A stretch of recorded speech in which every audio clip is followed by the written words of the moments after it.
In 1966, American soldiers at Cu Chi Base Camp were dying every night to an enemy they could never find. And every morning, the same report appeared on the commander's desk. Attacked last night. Enemy disappeared. No contact established. The attackers were invisible because for over 20 years, the Viet Cong had been digging 250 kilometers of tunnels beneath American feet, creating an entire underground city designed to defeat every weapon the most powerful military on Earth could deploy against it. The United States had brought overwhelming firepower with B-52 bombers, chemical weapons, and poison gas, yet soldiers inside a supposedly impenetrable base were being killed by an enemy operating from tunnels they did not know existed. Beneath the barracks and mess halls where thousands slept lay 250 kilometers of hand-dug tunnels containing hospitals, kitchens, weapons factories, printing presses, wells, and sleeping quarters for up to 10,000 people, creating an entire society that would outlast the full technological and military might of the United States. The Cu Chi tunnels did not begin as a military operation designed to defeat Americans, but rather as a desperate survival mechanism developed during the French colonial period in the 1940s, when French bombers were destroying villages above ground and Vietnamese civilians needed to find shelter underground. And over the course of 20 years, the initial scattered bunkers and caves had evolved into an increasingly sophisticated network of interconnected passages and chambers that stretched across the entire Cu Chi district northwest of Saigon. The soil beneath Cu Chi was peculiar and providential, composed of red laterite clay that hardened into concrete-like consistency when exposed to air, did not collapse under sustained pressure, did not flood easily during the monsoon rains, and remarkably, did not crumble when bombs exploded nearby, because the dense clay absorbed the force of explosions, rather than transmitting the shockwave through brittle material that would shatter. The Vietnamese engineers who directed the tunnel construction had not chosen this location by accident, but had deliberately selected it because the ground itself was a building material, and with nothing more than short-handled hose, wicker baskets, and human hands working through the night to avoid detection by French patrols, they had excavated an entire underground city that would become one of the most effective defensive systems in the history of warfare. The workers dug at night to avoid detection, carrying excavated soil away in baskets and scattering it across distant fields so that aerial reconnaissance would not spot piles of fresh earth. And every entrance was camouflaged with elaborate care, hidden beneath trapdoors, covered with leaves and grass, and some entrances were submerged beneath ponds, requiring divers to locate them. The tunnel openings were deliberately tiny, no more than 60 centimeters wide, just large enough for a small Vietnamese person to squeeze through, but deliberately too narrow for an American soldier in full combat gear to enter, which meant that if the Americans ever discovered an entrance, they would face an impossible choice: either send in men small enough to fit through the opening, unarmed and blind in the darkness, or attempt to destroy the tunnels from above and hope that explosives and chemicals would penetrate deep enough to be effective. By the time American forces arrived in the early 1960s, the basic network already existed, but the Viet Cong understood immediately that they were facing the most advanced weaponry in the world and began an aggressive expansion of the tunnel system on an unprecedented scale. They dug deeper and wider, adding new sections and connecting villages and supply routes into an integrated network that functioned as a unified system rather than isolated shelters. And they built the tunnels in 3 distinct levels, with the first level positioned just 3 meters below the surface, shallow enough for quick access, but deep enough to survive standard American artillery bombardment, and the second level dug 6 meters down, to provide shelter during heavier bombing campaigns, and the third level, positioned 9 meters underground, specifically designed to survive the direct hits from the largest conventional bombs in the American arsenal. Each level was connected to the others through vertical shafts with trapdoors between them. And if American forces flooded the top level, the Viet Cong dropped to the second level. And if they pumped poison gas into the second level, the defenders moved to the third level. And the system had an answer for every weapon and tactic that American commanders could devise. But the tunnels were far more than merely escape routes and defensive positions, because they had evolved into a fully functioning underground city with hospitals that contained operating tables where surgeons performed complex procedures by candlelight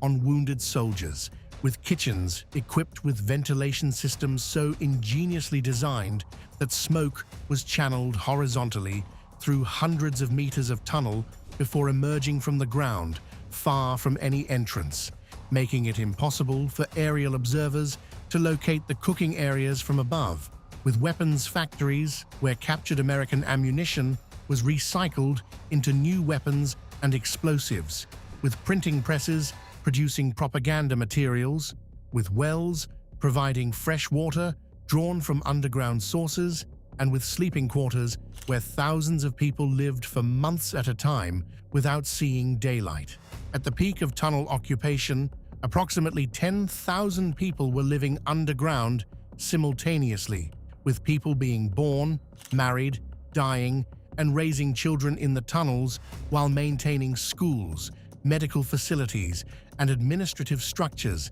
that made the underground system a complete functioning civilization operating 9 meters beneath the feet of American soldiers who walked above completely unaware. The Americans tried everything to destroy the Cu Chi tunnel system, deploying every weapon and tactic in their arsenal, and every failure taught the Viet Cong exactly how to survive the next attempt, refining their defenses and learning from each American innovation in a cycle of escalation that consistently favored the side that had designed the system from the ground up rather than the side trying to destroy it. The first and most obvious American attempt was bombing,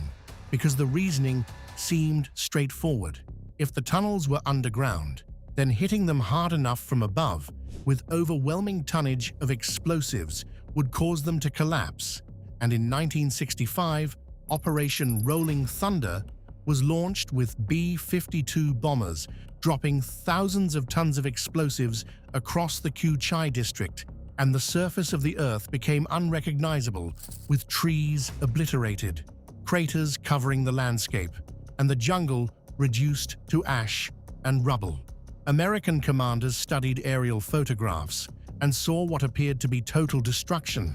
and they believed that the tunnel system must have been destroyed in the bombing campaign. But what they could not see was 9 meters below, because the bottom level of the tunnel system had remained untouched, while the Viet Cong had simply moved deeper during the raids and waited for the bombing to stop, and then returned to their positions when the American aircraft departed. The craters left behind by the bombs actually became useful features of the landscape, collecting rainwater that could be used as water sources, providing cover and concealment for movement at night. And the bombing that was supposed to destroy the tunnels accidentally improved the surrounding terrain and made it easier for the Viet Cong to move and operate. The second American attempt was Agent Orange, a chemical defoliant sprayed from aircraft across entire regions of Vietnam with the intention of stripping every leaf from every tree, destroying crops, and eliminating the jungle cover that allowed the Viet Cong to operate above ground, and entire forests died within days of exposure to the chemical, and the landscape turned brown and lifeless in what appeared to be a successful campaign of environmental destruction. But the tunnels themselves were completely unaffected by the defoliant because they were underground, and the Viet Cong simply remained in the tunnels during spraying operations and emerged into a dead landscape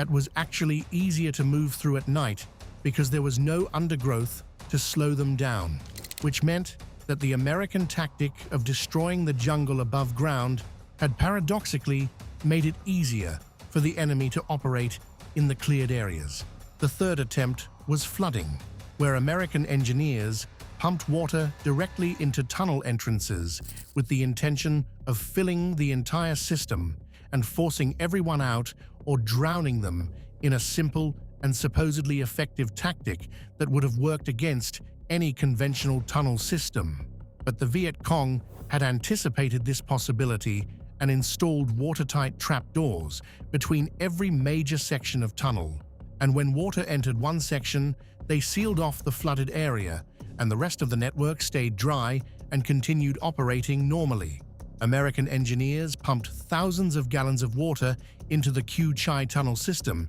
and succeeded in flooding perhaps 2% of the total network, while the other 98% continued functioning exactly as before, which meant that the flooding operation had been essentially futile, despite the enormous effort required to pump that much water into the ground. The fourth attempt was poison gas, where American commanders theorized that pumping toxic gas into the tunnel system would spread through the entire network and kill everyone inside. But the tunnels were too long and too complex for the gas to travel effectively through the passages, and it dispersed and weakened as it traveled deeper, and by the time it reached the deeper sections, it was barely concentrated enough to cause irritation rather than death. The Viet Cong had also installed ventilation baffles throughout the system, consisting of simple wooden panels that could be closed to block airflow between different sections, and when gas entered one area, the defenders sealed off that section and allowed the gas to dissipate harmlessly while they continued operations in other parts of the tunnel network. The American engineers pumping gas into the tunnels had no way of knowing whether the tactic was working, because nothing emerged from the other end, and they abandoned the operation without ever knowing that it had failed completely. The fifth American attempt was dogs, specifically German shepherds trained to locate tunnel entrances by detecting human scent, and the plan was that the dogs would find the hidden openings and mark them for destruction and elimination. But the Viet Cong learned about the dogs quickly and began rubbing American soap and other materials with familiar American scents around tunnel entrances, masking the human smell with odors that the dogs associated with friendly forces, and they scattered pepper around the entrances, which destroyed the dog's ability to track anything for hours after exposure. American handlers watched in frustration as their trained dogs walked directly over hidden entrances without reacting, and the dog program was quietly abandoned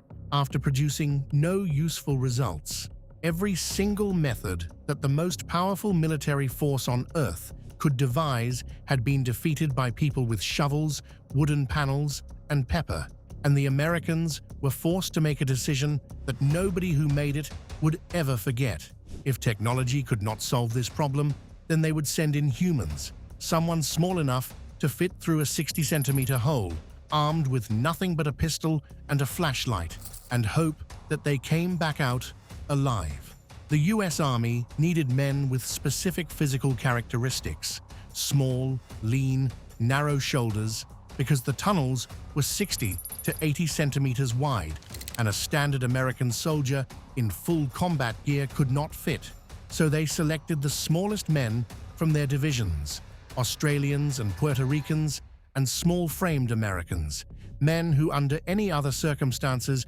would have been considered too small for combat, but who now possessed the only qualification that mattered. They called themselves Tunnel Rats, a name nobody officially assigned, but one that simply fit perfectly, and they stripped down before entering, leaving above ground their helmet, body armor, and rifle, because a rifle could not be aimed in tunnels so narrow, could not be turned around if something came from behind, leaving only a Colt 1911 pistol with one spare magazine, a flashlight, and sometimes a knife. They developed their own rules because nobody above them had any idea what they were facing.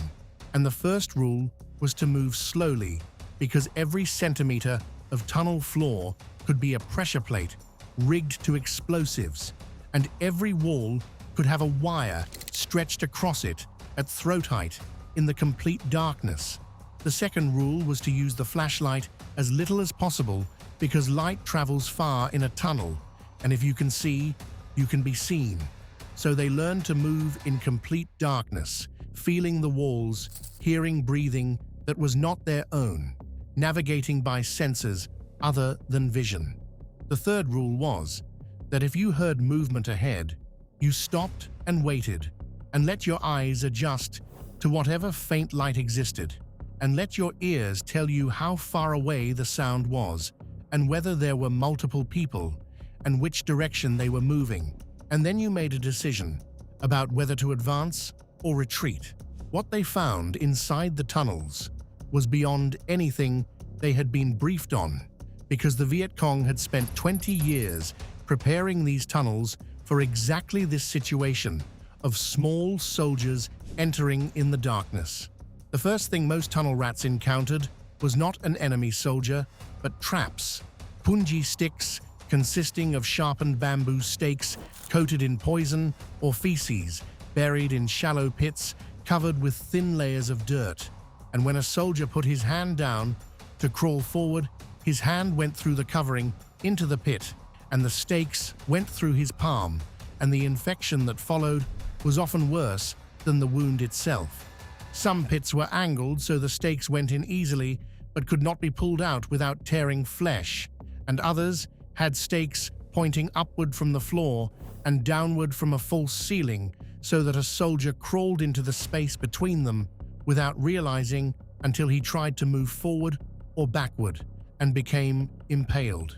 There were bamboo vipers placed in clay pots, sealed with paper and rigged to door frames, so that opening the door caused the pot to fall and the paper to tear and the snake to land on the soldier in complete darkness. And tunnel rats learned to open every door from the side with their knife extended first, feeling for wires and pots and anything that should not be there. Scorpion boxes hung from ceilings on threads too thin to see without light, and walking through the thread caused the box to fall open above a soldier's head. And some tunnels had fire ants released throughout entire sections, not deadly, but impossible to move through silently, when thousands of ants were biting every exposed piece of skin simultaneously. Beyond the traps were people, Viet Cong soldiers who knew these tunnels better than they knew their own villages, who had lived in them for years, who could navigate them in complete darkness at speeds that seemed impossible to American tunnel rats, who were moving slowly and carefully and trying to survive. Tunnel rats reported hearing movement ahead, stopping, waiting in silence for minutes, and then feeling displaced air as someone passed within arm's reach in the dark without making a sound. And firefights in the tunnels happened at distances of 2 to 3 meters, sometimes less, in complete or near complete darkness. The psychological toll was unlike anything else in the Vietnam War, because above-ground soldiers dealt with fear and exhaustion and loss. But below ground, they dealt with something older and more fundamental: the fear of enclosed spaces, the fear of darkness, the fear of not knowing what was 6 inches in front of your face. Most tunnel rats served multiple tours underground, and most came back changed in ways they could not explain to people who had not been down there. And the nightmares were not about the firefights, but about the silence and the darkness and the feeling of the walls closing in and the sound of breathing that was not theirs. By 1975, when the last American forces left Vietnam, the Cu Chi tunnel system was still operational, still intact, still functioning exactly as it was designed to function, because the bombs had not destroyed it, and the gas had not cleared it, and the water had not flooded it, and the dogs had not found it, and the tunnel rats had not broken it. 250 kilometers of hand-dug tunnels had outlasted the full military and technological might of the United States of America, and the human cost had been staggering on both sides, with the 25th Infantry Division stationed at Cu Chi Base Camp suffering some of the highest casualty rates of any American unit in Vietnam, with thousands of soldiers killed or wounded by an enemy they never saw, coming from a direction they never expected, disappearing back into the ground before anyone could respond. The Viet Cong losses in the tunnels were catastrophic too, with tens of thousands of people who lived and fought in the Cu Chi system dying from bombs that penetrated deep enough, from gas that worked well enough, from tunnel rats who found them in the dark. But the tunnels themselves endured because they had been built not just as a military installation, but as a complete society designed to survive anything that the enemy could deploy. What the Cu Chi tunnels actually proved was that the United States had every technological advantage imaginable, with air power and firepower and equipment and resources that seemed unlimited, while the Viet Cong had dirt and shovels and nowhere else to go. And when you have nowhere else to go, you go underground, and you dig, and you survive, and you wait, because the most powerful weapon in any war is not the most advanced technology, but the willingness to keep going when everything above ground has been taken away from you. The tunnels are still there, 250 kilometers of them, dug by hand, and they outlasted everything, standing as a monument to human ingenuity and determination in the face of overwhelming technological superiority that proved ultimately insufficient to defeat an enemy operating from beneath the earth. If you enjoyed this video, hit the like button and subscribe for more history content covering wars, revolutions, and events that shaped the modern world.